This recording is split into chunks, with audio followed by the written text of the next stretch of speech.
Takže, what's up? Já jsem řezbář Michal, je mi 13 let a moje kousky vyrobené už jsou jako docela, dá se říct, že ty kousky jsou docela dobré, ale třeba toto žvíce, anebo tato palička, třeba jsem dělal tuto paličku. Na nabroušení nožů používám třeba můj nabroušoč 3000, opravdu hej, brutální. A vytahovač u projektu. Počkejte.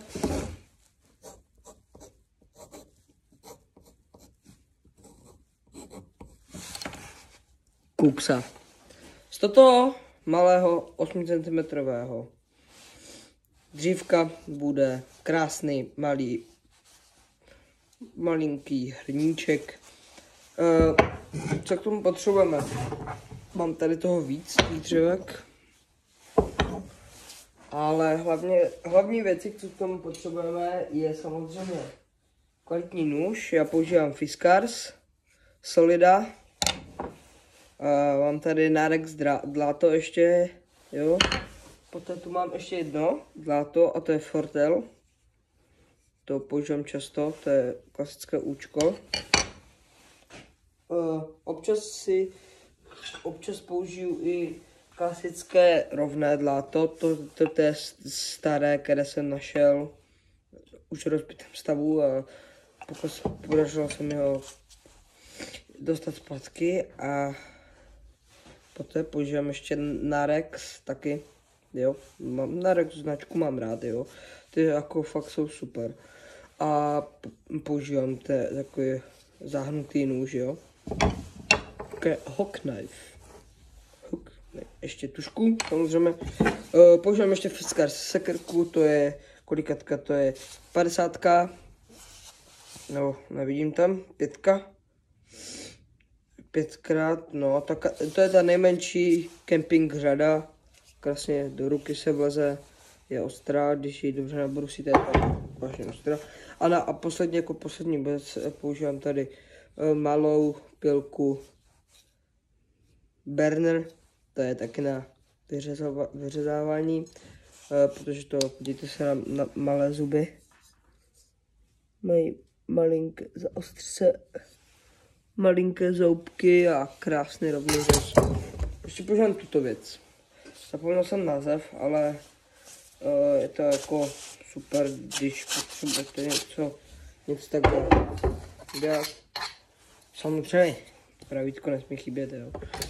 To je samozřejmě jako. Ale, pardon.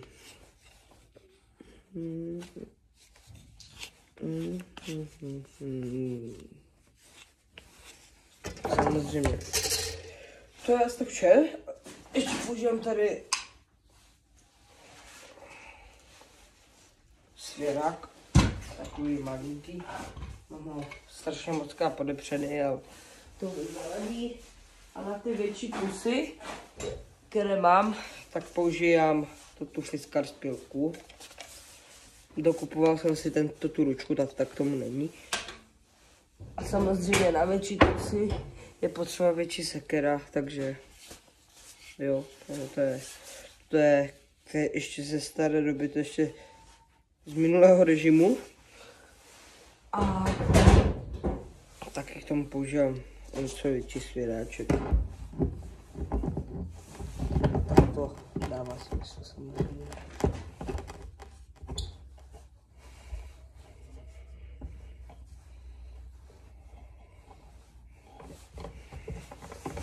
Samozřejmě tento svěrák jako v něm se nedá čekat úplně moc.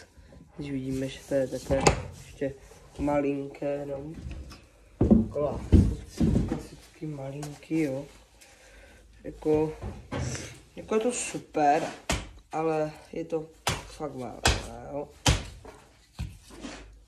Jenom s dovolením, já si to tady odseknu. Tak.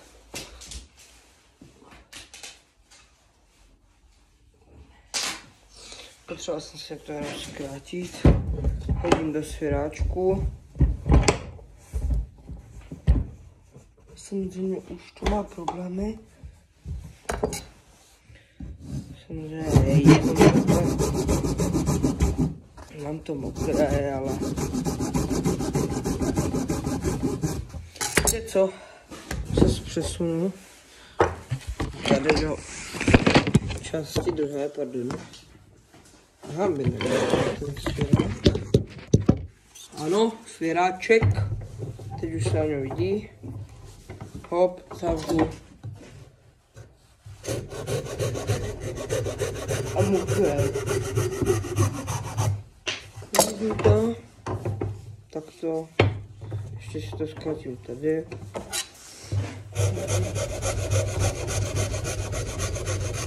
Oj, tu vole, teď jsem to mám za.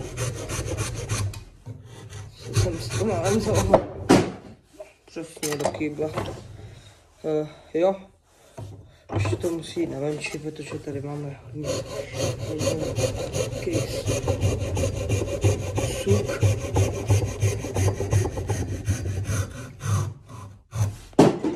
Taky do kýbla. Ano, máme tady pěkné, krásné,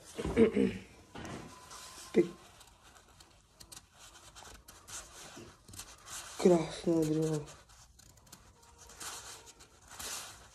Ano, a jsem tady dole u nás na Hrádkách v dílně. Tady jsem si zařizoval dílnu před pár rokama s mým taťkou, s kterým jsme to postavili. Za mnou je ještě staré auto a bavoráček, veteránek. Tak.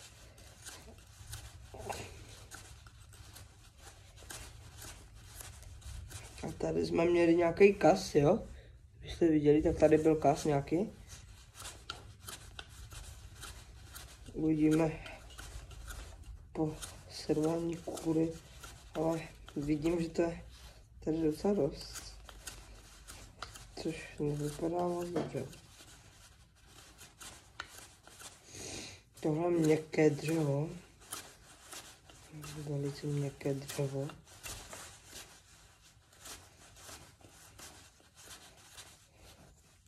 Ale taky nedá se nic divit, že mi to přijde jako měkké dřevo, protože já mám samozřejmě do zostrinu, jako neříkám nic, takže podíváme co dovnitř, jo. Takhle si to nastavíš, vezmeš paličku, bum, bum. Tak, dostaneme se dovnitř, vidíme, že tady máme na jedné straně suk, takže bychom si ho mohli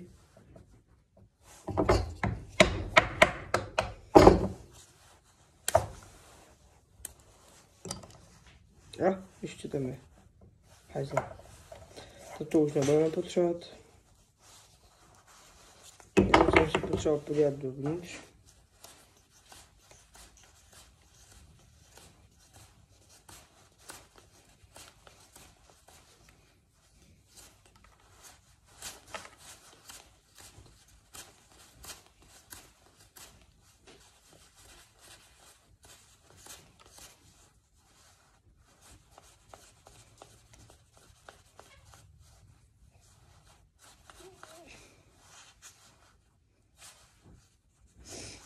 Takže to je zrovna ta strana, která to měla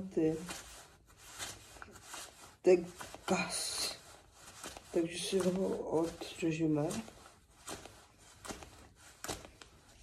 Jo.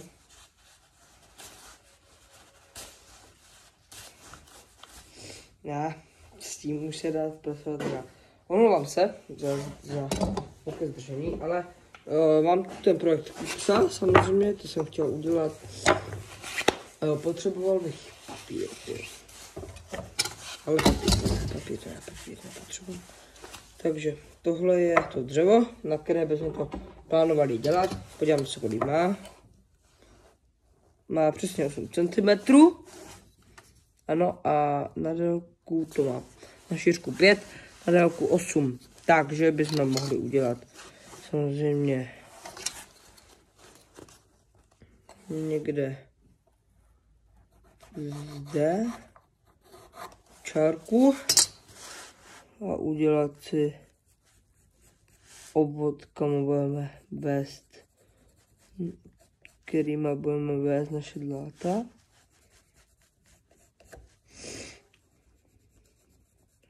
Uděláme si ještě druhou čárku.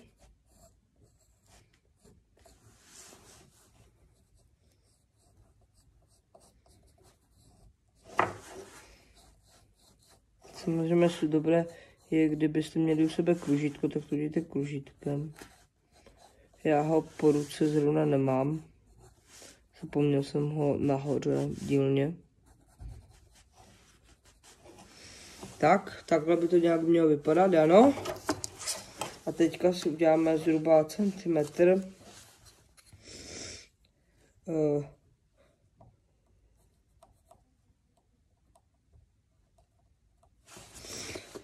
Zhruba centimetr od sebe takovou, že já vám to ukážu. Jo, takže takhle by to mohlo nějak vypadat.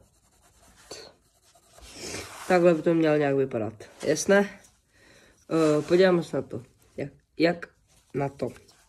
Takže budeme potřebovat syráček a podíváme se samozřejmě, uděláme si dlouhou čáru,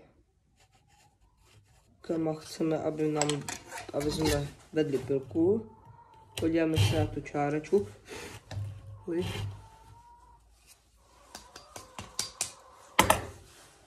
Já se omlouvám za minulou slepici ještě.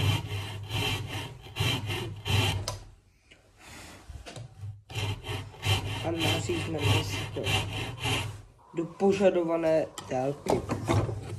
To samé uděláme z druhé strany. Tady už nemáme tak rovný terén, ale čárka se dá udělat.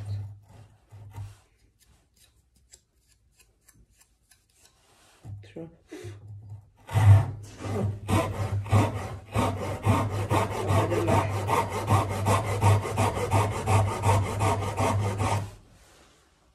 Podíváme se na to.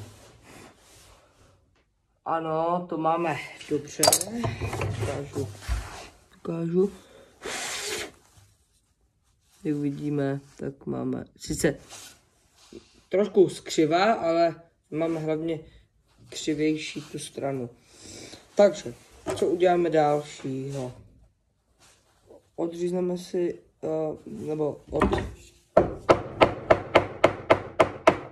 technika batoning se jmenuje tato. Podíváme se, co máme. Použijeme váš nůž a použijete váš nůž na odstranění těch kusů, které nepatří. Samozřejmě,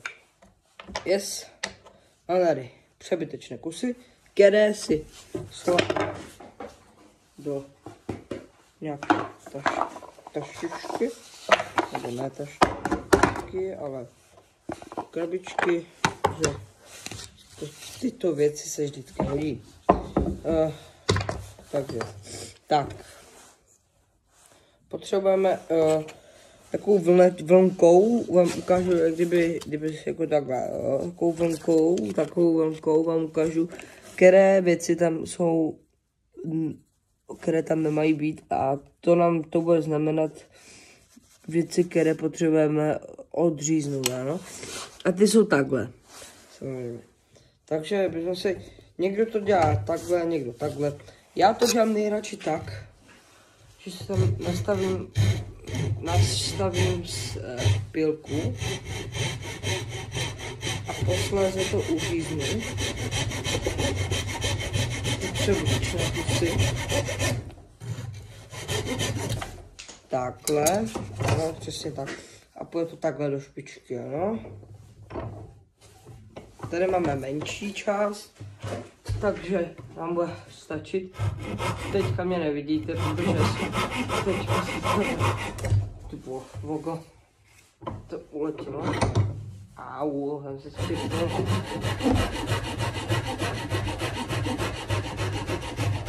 Takhle, ano. Takhle, to byly ty přebytečné kusy. Teď jsou přebytečné kusy i na druhých stranách, kde se pokusíme se jich zbavit.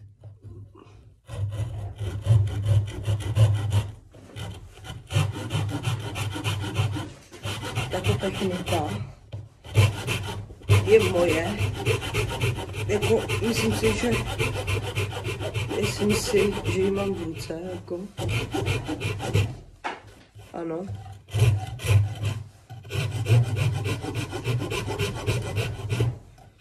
Stačí odstranit přebytečné kusy. Stačí odstranit přebytečné kusy. Stačí by i jenom tak malinku, ale to není pro vás. Pro ty kutily to prostě není.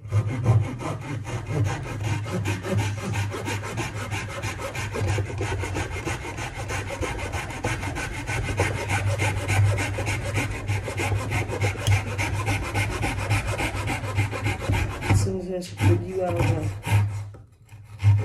že tam máme nějaké resty. Ještě to potřebujeme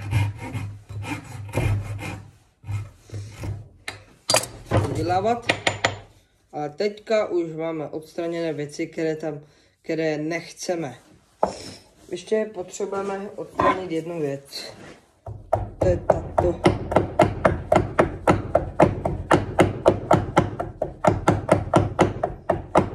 Zadní stěna. Yes, sir.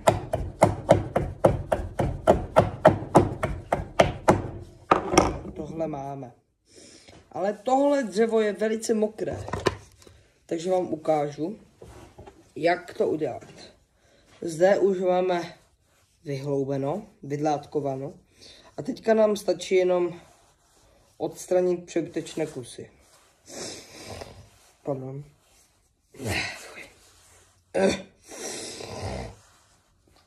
Pardon.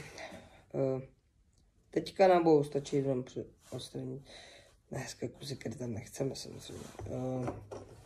A potom, přesně proto si to dáme takhle do siráku. Ano. Dáme si to do siráčku. A přemýšlel jsem, že bych to uřezal. V tomto místě.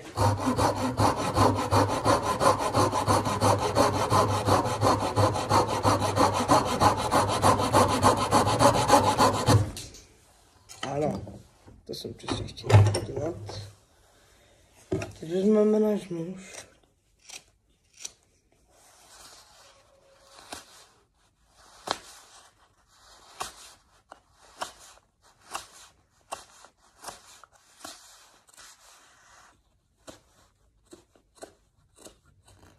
Můj učitel, pan učitel, nebudu říkat jméno, kvůli nějakému soukromému životu, kterého jsem měl na základní škole na dílny. Měli takové, jak kdyby něco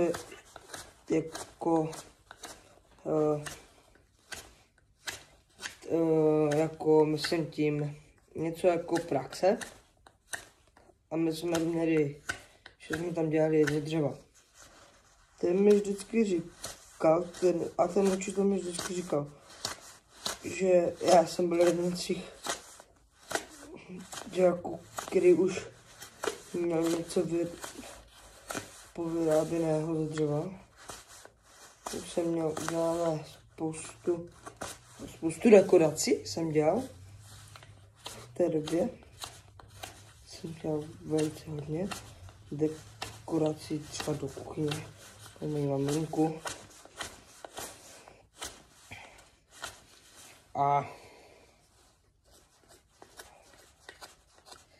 samozřejmě jsem dělal i nějaké jiné věci, což byly třeba vařečky, dělal jsem jí i prkínka, vidličku jsem udělal také pro ní. Tohle, tato, měla být pro mě, je to, ještě to musím měřit, kolik to má vůbec. Odno ne, no.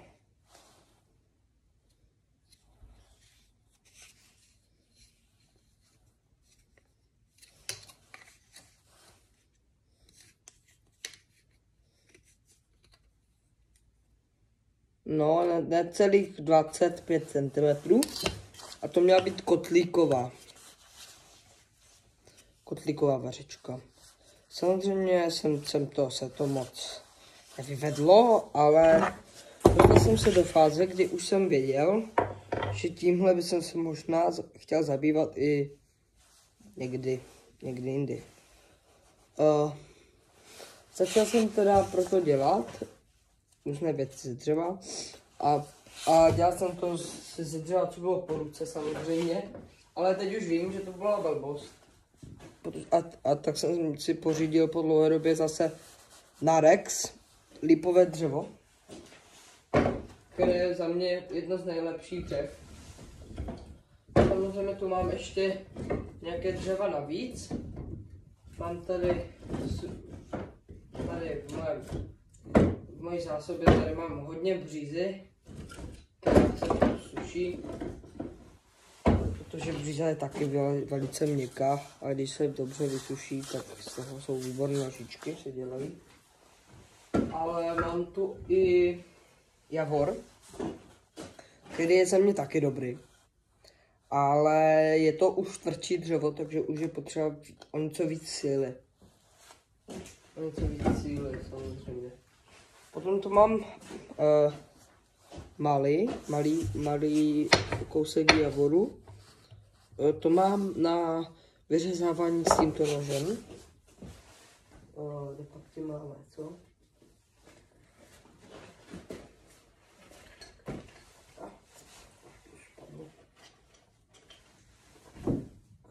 Už vám zrovna tohle na vyřezávání s tímhle nožem. S tímhle nožem je to snadnější, ale musím to dělat, ale dělám, nemusím, ale dělám s tím takové malé, úplně už ty nepodstatné úpravy. Je velmi ostrý, velice ostrý a používám ho na ty různé malé práce. Mám tu ještě to je to dřevo. Stará ještě. Nejedno, jsem se teďka zadíval. Jdeme pokračovat samozřejmě. Nevím, jestli se vám dořekl to, co mi říkal můj pan učitel na takových těch fejkových praxích. A on mi vždycky říkal,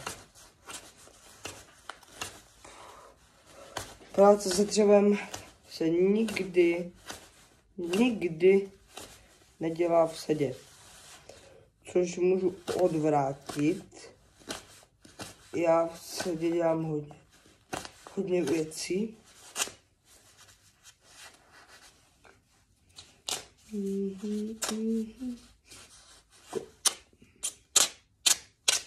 Ty vole. To mám úplně rozbitý tu bundu. Strašná je jako. To má furt jde pryč, je to strašné. To je, nevadí. To jsem se zakecal. Tak mi vysvětloval, že to je špatně, když jsem seděl u toho, protože se mi nechtělo, že? Samozřejmě. A přesně pro ty situace. kořečku. Jsem proto měl přichystáno to, že jsem mu řekl, že mě se takhle velice dobře dělá. A můj pan učitel to nikdy nebral na velkou váhu. Vždycky se mi vysmál, že vždycky říkal, že to je prostě špatně. A říkal, že když to řekne on, tak to prostě platí. Což měl z jedné strany pravdu, ale z jedné taky ne. Samozřejmě náš pan učitel mě naučil hodně věcí v mém oboru, v kterém jsem se chtěl pohybovat, protože věděl, že moje střední škola, že na střední školu plánuju jít jsem měl v plánu jít na samozřejmě truhláře. A ten mi říkal, že o tom, jak byl mladý, taky přemýšlel, že se mu ta práce se tím vážně líbila. A že kdyby nemusel, tak tady není. Ale potom, že prý doma vyráběl nějaké ty taky ozdobné věcičky. A teď jsem tam málem zajel, ty vole. Ježišmarja, tak to bylo ošlost.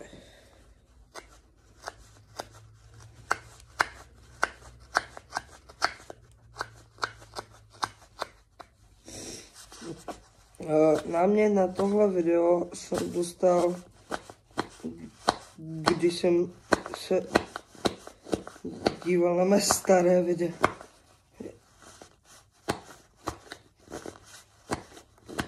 videa o taky projektu Kuksa.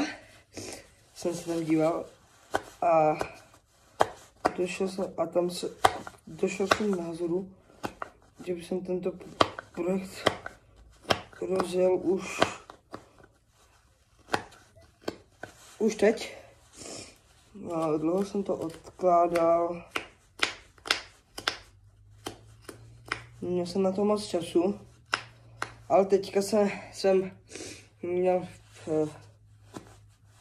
jsem dostal prázdniny, jsme dostali ve škole. Tak jsem spokojený. Ještě před rokem jsem točil i různé jináčí projekty. Hodně do školy jsme toho dělali. Hodně projektů bylo v rámci školní výuky. A to byly videa, to bylo strašné. To bylo vážně hrůza. Pardon, že jste teďka mě neviděli, ale jsem se potřeboval. Já si rád, víte, sednu tady na to křesílko a dělám si tady, kutám si tu takzvaně pomurevský.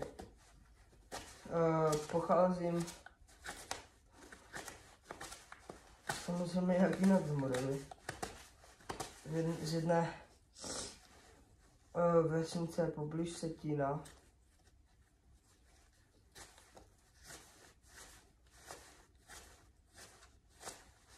A samozřejmě s těma mý předkové jsem se zajímal o to chvilku jsem se v rámci školy o to zajímal, o moje předky. A zjistil jsem, že hodně z nich mělo taky vlohy k řezbořině. Ale teď, když už jsem na střední škole, tak toho času prostě je méně, samozřejmě. A to asi chápete, že je vážně málo času na to stíhat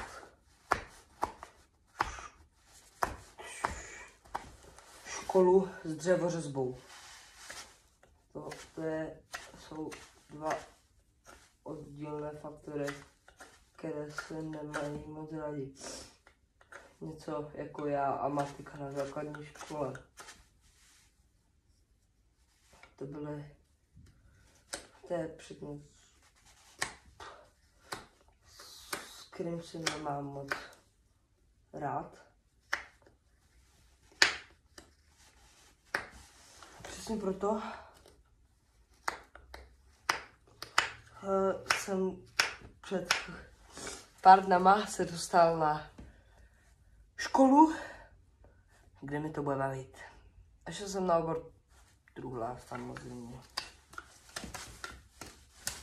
Na učební obor sice, ale mám učňák, ale dělal jsem se, že obračečkovu je 4 lety i na této škole, ale mě nikdy nějak nebavilo moc něco s kovem. Spíš to dřevo jako a myslím si, že se tam nějakému tomu kovu tak dostaneme.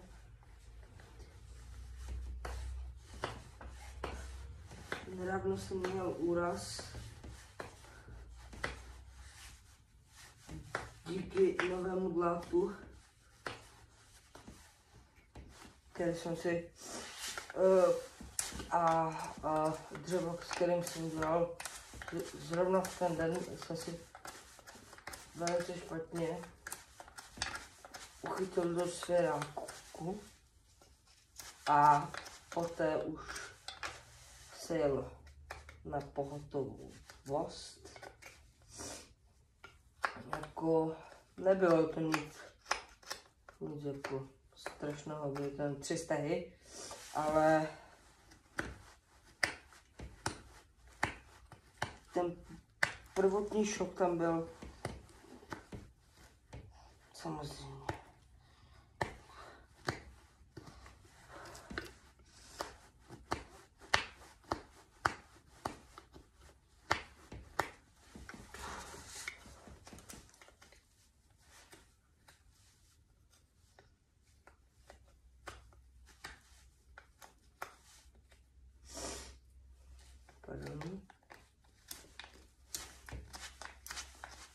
Díval jsem se ještě na jedno staré video.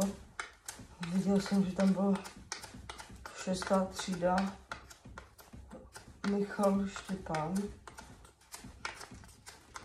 což bylo už hodně dávno. Teď už jsem na střední. A volá mě mamka. Počkejte to chvíličku. Ano! Jo! Jo! Jo! Jasné, čau. Já, takže to byla potřebná věc. Omlouvám se, že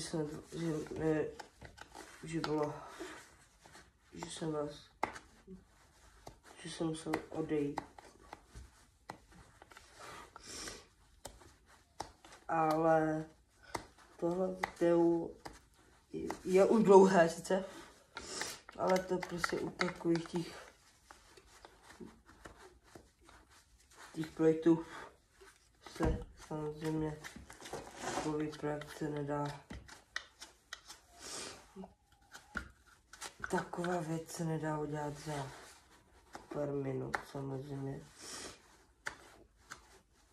Je to v řádku hodin, někdy i dnu, když se dělá něco většího.